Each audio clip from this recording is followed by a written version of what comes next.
जय श्री राम। हनुमान जी को हमारे कौन कौन से भक्त प्रिय हैं? क्योंकि हमारे हनुमान जी संकट मोचन कहलाते हैं। संकट से हनुमान छुड़ावे, मन क्रम वचन ध्यान जो लावे। तो हनुमान जी को प्रसन्न करने के लिए सच्चे मन से जब आप प्रसन्न करते हैं, मन में अच्छी भावना लेकर कि मेरा ये काम वो कर दें, तो हनुमान जी आपके सारे काम करते हैं।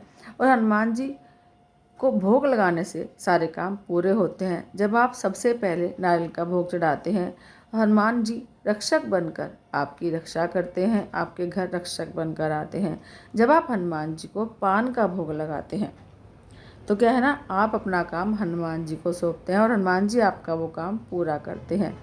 जब आप हनुमान जी को इमरती चढ़ाते हैं, तो आप जिस देवता को प्रसन्न करना चाहते हैं, उस देवता को वह आपके लिए बोलते हैं कि आप उन पर प्रसन्न हो जाइए। जब आप हनुमान जी को गुड़ चने का भोग लगाते हैं, तो घर में क्लेश होने बंद हो जाते हैं, घर में सुख समृद्धि आती है, घर में खुशियाँ आती हैं।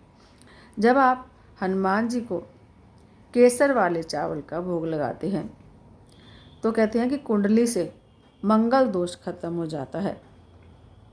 केसर वाले चावल चढ़ाने से, हनुमान जी को भोग लगाने से।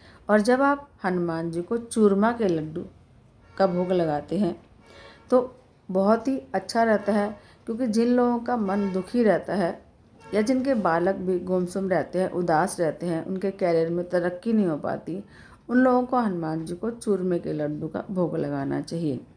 और हनुमान जी को खीर बहुत पसंद है।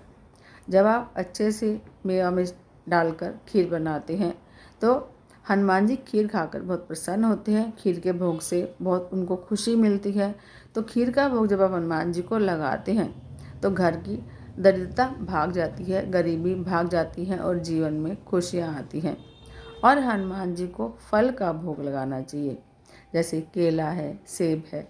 तो हनुमान जी को जब आप फल का भोग लगाते हैं, तो जब आप राम जी की भक्ति करते हैं, तो राम की भक्ति का प्रतिफल आपको देते हैं, यानी कि आपको राम से मिलाने का कार्य करते हैं। और जो इच्छा आप राम से करते हैं, वो इच्छा हनुमान जी पूरी कराते हैं। क्योंकि हनुमान जी राम जी के सेवक कहलाते हैं, है ना, रामदूत कहलाते हैं ना हनुमान जी। तो हनुमान जी को जब आप फल का भोग लगाते हैं, तो आपको राम की भक्ति मिलती है। आपका मन श्री राम जी के चरणों में रहता है और श्री राम जी भी आपके सारे कार्य पूरे करते हैं।